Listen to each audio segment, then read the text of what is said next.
Hello, আসসালামু আলাইকুম viewers. আরো একটি নতুন ভিডিও নিয়ে আপনাদের সামনে উপস্থিত হলাম।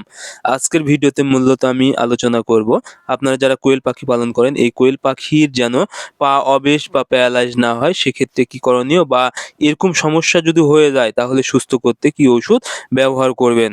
আপনারা যারা কোয়েল পাখি পালন করে থাকেন, কোয়েল পাখির একটি কমন রোগ সেটা হলো প্যারালাইজড, অর্থাৎ হঠাৎ করে পা পড়ে যায় বা পা অবেশ হয়ে আর হাঁটতে পারে না।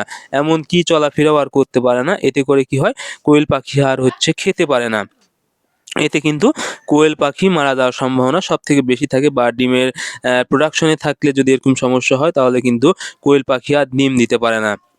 এজন্য এরকম সমস্যায় যেন পাখি না পড়ে, সেজন্য আপনাদেরকে অবশ্যই একটু খেয়াল রাখতে হবে। এর জন্য যে বিষয়টা সবচেয়ে গুরুত্বপূর্ণ তা হলো বাচ্চা অবস্থায়, অর্থাৎ কোয়েল পাখি যখন বাচ্চা অবস্থায় আপনারা সংগ্রহ করবেন, তখন অবশ্যই আপনারা ৫ থেকে ৬ দিন বয়সে ভিটামিন B1, B2, B6 অর্থাৎ থায়ামিন যেকোনো কোম্পানির ১ গ্রাম ১ লিটার করে একবেলা করে আপনারা প্রতিদিন ৫ থেকে ৬ দিন ব্যবহার করবেন। আশা করি আপনাদের কোয়েল পাখির বাচ্চার এই সমস্যাটা আর হবে না।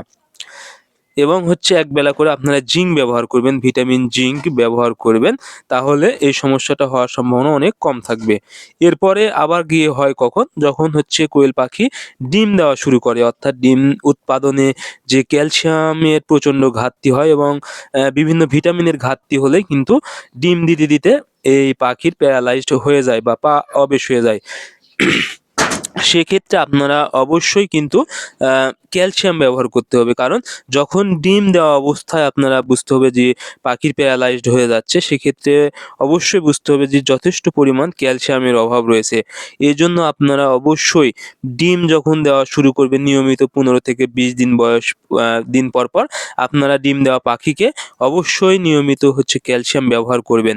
তাহলে এই প্যারালাইজড হওয়ার সম্ভাবনা সবচেয়ে কম থাকবে। যদি হয়ে যায় কোনোভাবে, তাহলে অবশ্যই আপনারা এই ক্যালসিয়াম, ভালো মানের ক্যালসিয়াম, বিশেষ করে ক্যালপ্লেক্স আছে স্কয়ার কোম্পানির, অথবা এসকেপের স্ক্যালপি আছে। এই ধরনের ক্যালসিয়াম ১ মিলি ১ লিটার পানিতে একবেলা করে ৫ থেকে ৭ দিন আপনারা অবশ্যই ব্যবহার করবেন। আশা করি আপনাদের কোয়েল পাখির যদি প্যারালাইজড হয়ে যায় তাহলে খুব দ্রুত সুস্থ হয়ে যাবে এবং যেগুলো ভালো থাকবে ওইগুলোর আর এই সমস্যাটা হবে না।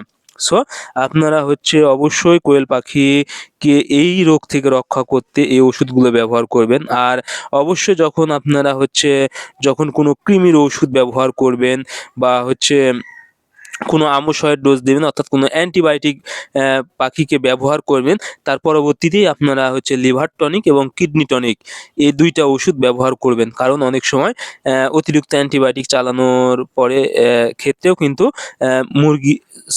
পাখির প্যারালাইজড বা পা অবেশ হয়ে যায়। সেক্ষেত্রে অবশ্যই আপনারা নিয়মিত কিডনি টনিক ব্যবহার করবেন। এতে পাখির কিডনি ভালো থাকবে এবং লিভার টনিক ব্যবহার করলে লিভারও ভালো থাকবে। তাহলে কোনো প্রভাব পড়বে না। এজন্য আপনারা যদি পাখিকে এই প্যারালাইজড বা পা অবেশ হওয়া বা পা পড়ে যাওয়ার রোগ থেকে রক্ষা করতে চান, তাহলে অবশ্যই নিয়মিত আমি যে ওষুধগুলো বললাম এগুলো নিয়মিত বা ঠিকমতো ব্যবহার করবেন। আশা করি আপনাদের কোয়েল পাখি সুস্থ থাকবে এবং নিয়মিত আপনারা কোয়েল পাখি থেকে ডিম পাবেন। ধন্যবাদ সবাইকে। আল্লাহ হাফেজ।